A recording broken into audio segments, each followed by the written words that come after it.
The Gary Merrills recently moved into a new house. Though still not settled, the place gives a feeling of home. A large dog lifts sad eyes, wheels into reverse and presents his back for scratching from nowhere. A small gray mop bounces into your lap, turns out to be a poodle and curls up to snooze. This seems natural enough. Dogs have always been standard equipment with Bette Davis.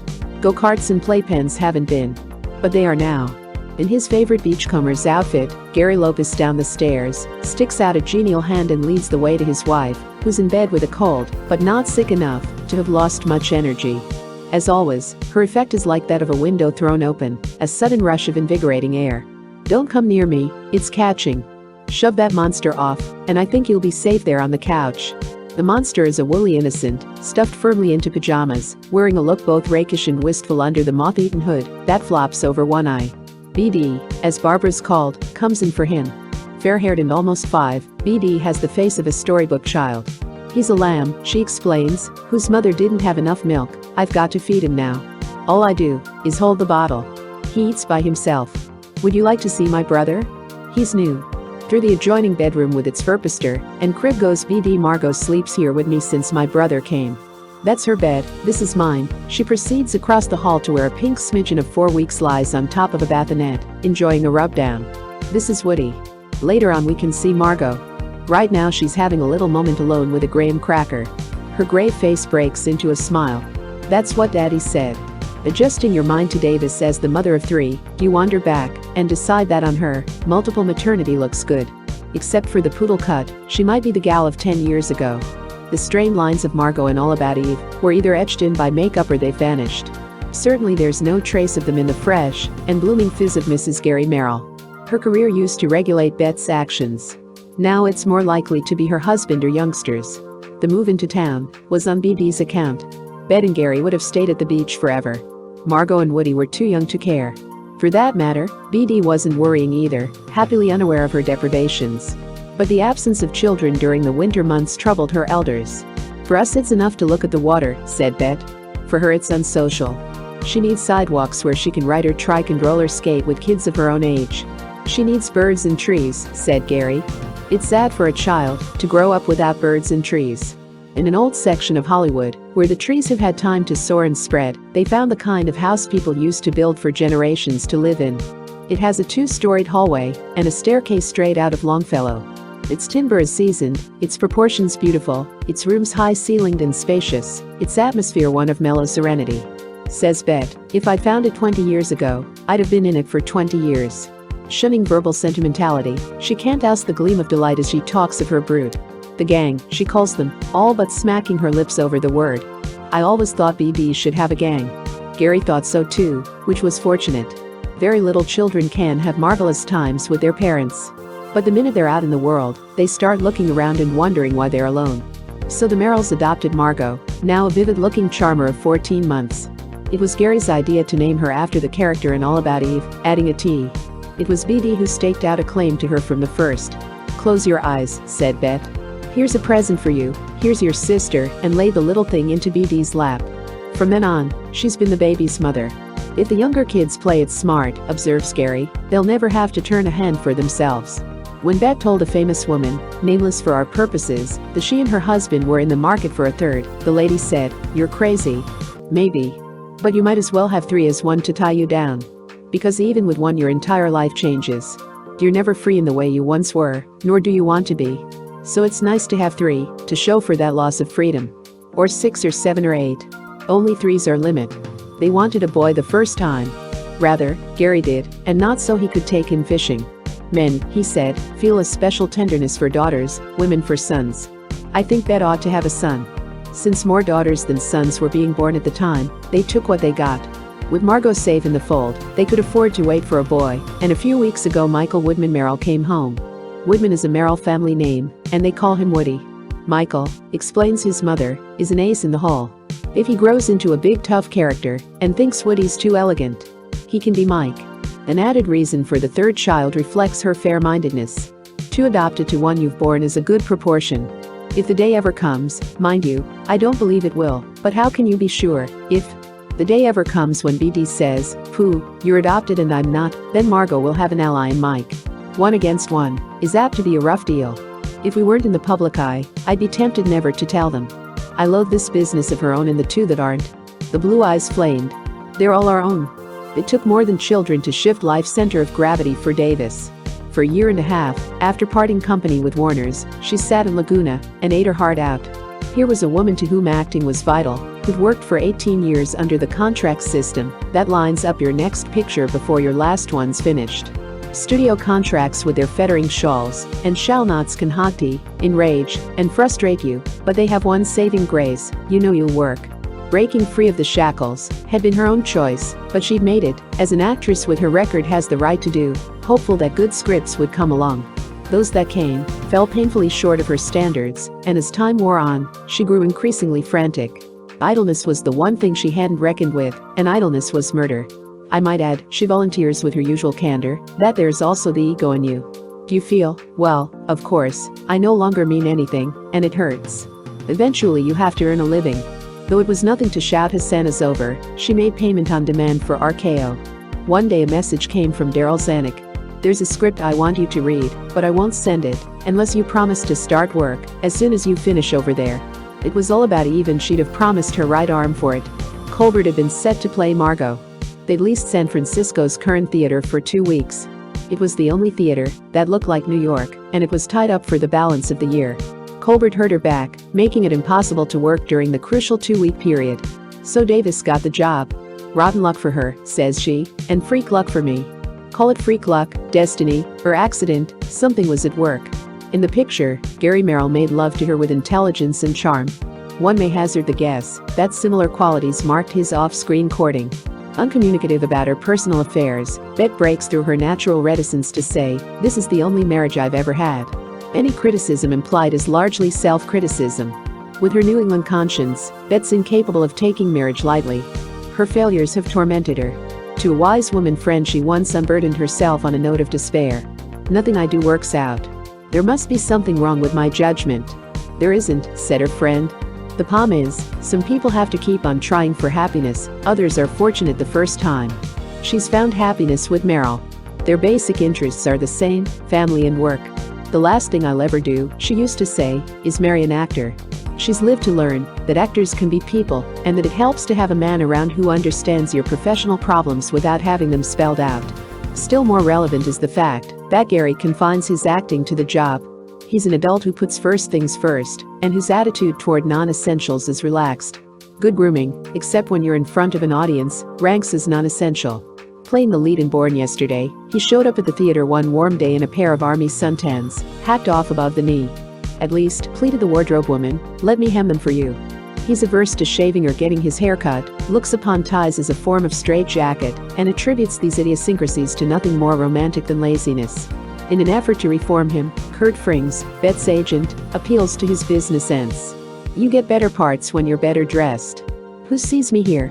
Even businessmen like to be sloppy round the house. I work less of the time, so I'm sloppy more of the time. So I won't be an esquire." Frings turns to Bette for support. She considers her husband. "I think his hair looks kind of cute when it's long." Starts curling a little. "You know something, Kurt? If he wants to look like a tramp, let him. It couldn't bother me less." Thus encouraged, Gary continues cheerfully unshaven and unshorn. Without encouragement, he'd doubtless be the same. On the surface, they're both casual and react alike to any suggestion of stickiness. "Are you sweet and wifely when you get home from work?" asked an interviewer. She controlled a grimace. "I don't think I'm ever sweet and wifely. It has nothing to do with getting home from work." However, the only person qualified to know is Mr. Merrill. "She's as sweet and wifely," Mr. Merrill confided, "as I'm sweet and husbandly." The newshound departed. "Kid," Gary announced, "I've become Dean Acheson." Then Acheson, Kid, is a charming man to live with. Gary's tough-minded and soft-hearted. Though he shares Bette's love for animals, he's less emotional about them. Klaus, the big Rottweiler, was prowling sick and lost round an airport when Gary spotted him, took him home, advertised for an owner who never showed up, and thus came into possession of his first dog. Later, Bette thought a toy poodle would be nice for the kids. Gary agreed on one condition. "No clipping. I won't have any ladittas round the house. Let it look like a bum." "Fine," said Bette. "Then there'll be 2 of you." Out of a litter, they picked the underprivileged one with a limp and named her Gimpy. Through BD's influence, she's now known as Tinker Bell. Tink's a character. Klaus is a wanderer. Whenever he takes a powder, Bette loses her mind. You ought to watch him. You ought to keep him in. I won't tie a dog to a rope, says Gary, hot-footing it out in search of his runaway. Should the worst happen to Klaus, Bette would be crushed. Gary would keep his composure, but in his own quiet way he'd be beating himself. He gives his wife's clothes as scant attention as his own. If she wore something he couldn't stand, he'd let her know it. Or the sixth appearance of an outfit might inspire him to comment, new, ha, very attractive. For the most part, though, he's oblivious to what she has on. But about gifts, he's a perfectionist. Bette's the kind who can't keep a gift to herself. Your package is this big, and it's not gold, but something like it, and I refuse to give you a single hint except it's useful for shirts. Gary's of the opposite school. Keeps mum as an oyster, sheds help, advice or suggestion, roams highways and byways to find the rare and arresting. In London, Bette had a birthday. She thought he'd forgotten it till he came up with an exquisite pin of topaz and ruby-colored stone. He takes the same pains with the kids' birthdays and Christmas. Unless it's a surprise, and he digs it up himself, preferably with sweat, it's a dud to Gary. Long ago his father said, you show your likes and dislikes too plainly. If you want to get on with folks, you'll have to change your ways. He's learned to be more diplomatic, but not to pretend. In this, he's akin to Bette, who applauds his honesty, even when it's aimed at her. He's rather rude, for instance, about her Oscars, up on a mantle for all the world to see. I think they're flattering, she contends, and I'm certainly going to have them around. Besides, you protest too much. You get one someday, and see how you react. I'd say, thank you very much, but I wouldn't put it on display. He's from the New York stage, and Oscars loom less dazzlingly there than in Hollywood. Which isn't the whole answer, since even Broadway actors paste up scrapbooks. Merrill doesn't. His stepmother does, however. At his father's one day, Gary leafed through it. You see, crowed Bette. You are interested. Sure, he agreed equably. Enough to look at it every 2 years. That's hardly worth the upkeep.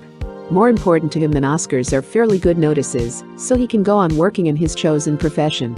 Bette understands this, just as he understands that without acting, her life would be unrounded and unfulfilled. Eve should have brought the plums pelting into her lap. Inexplicably, it didn't. Again she sat through a year professionally barren. Then came another man's poison, no world beater, which they made, largely for the sake of going to England. That wound up almost a year ago. Since then Hollywood's only job for Davis was an incidental role in Phone Call from a Stranger, so incidental that no one would have had the crust to offer it to her. Because Gary was doing the picture, she read the script. I'd like to play a woman like Mrs. Hoke.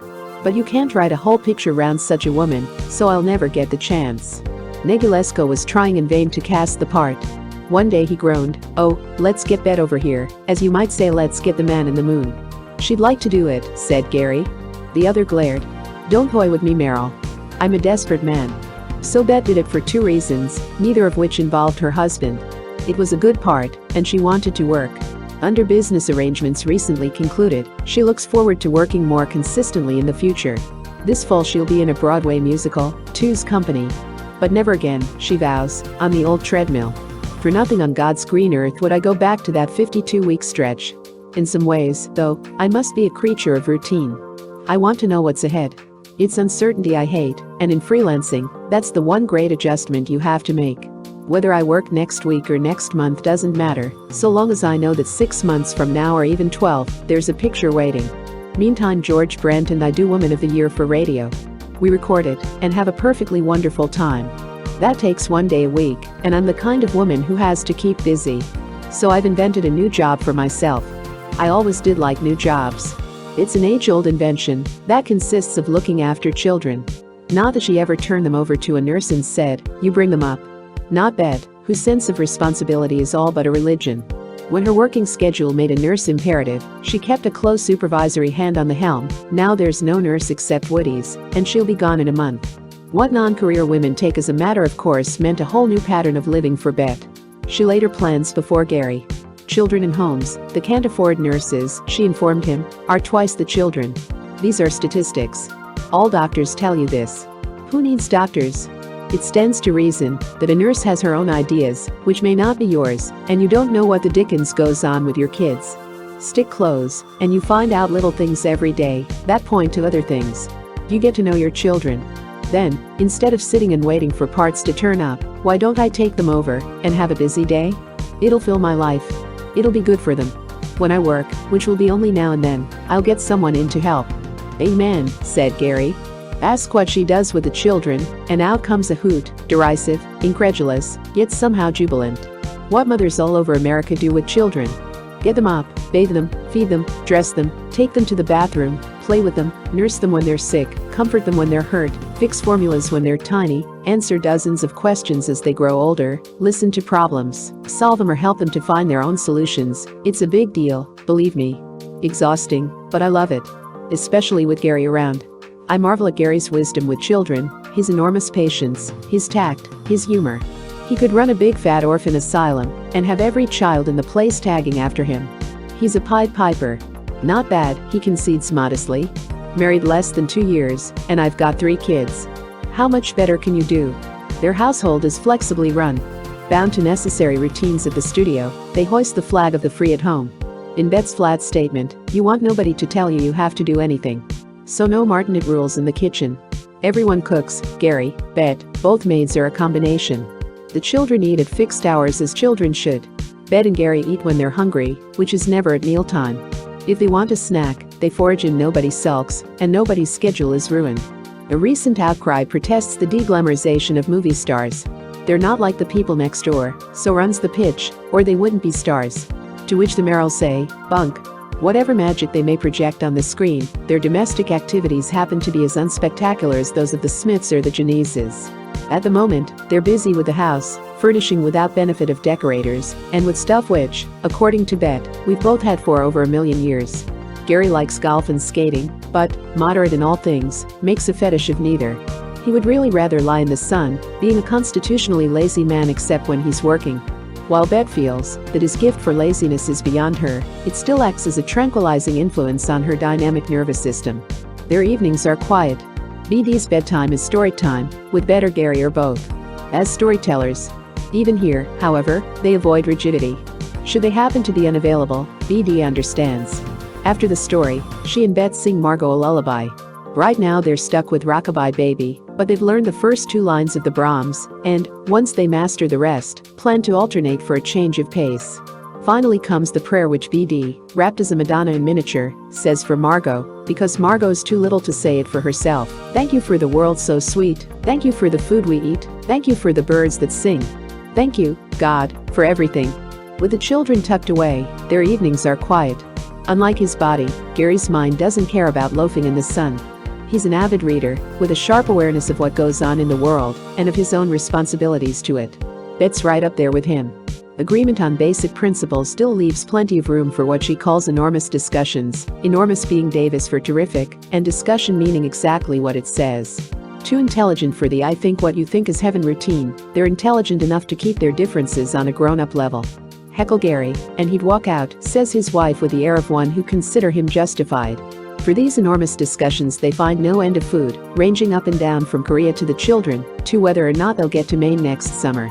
Both find the Atlantic more alluring than the Pacific, a thing they keep mum about, since you don't have to explain it to Easterners, and to Westerners you can't. As a kid, Gary spent his summers at Prouts Neck just south of Portland, a rock-ribbed paradise of beach, and woods and crested blue breakers, and little sailing places in clam flats, where you dig your own. New Hampshire used to be Bette's Shangri-La. Gary found it a cinch to wean her away to Prouts Neck. So long as it's New England, it's home to her. Marriage to Merrill has brought more vital changes.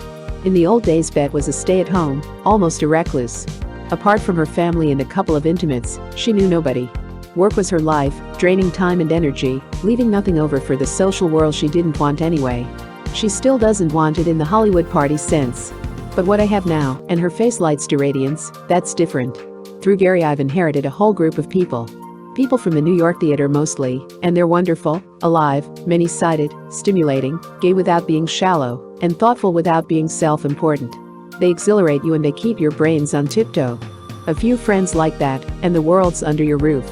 To call her a new woman would be to repeat a tired platitude that was meaningless to begin with. Nobody's new, except a fresh-born babe.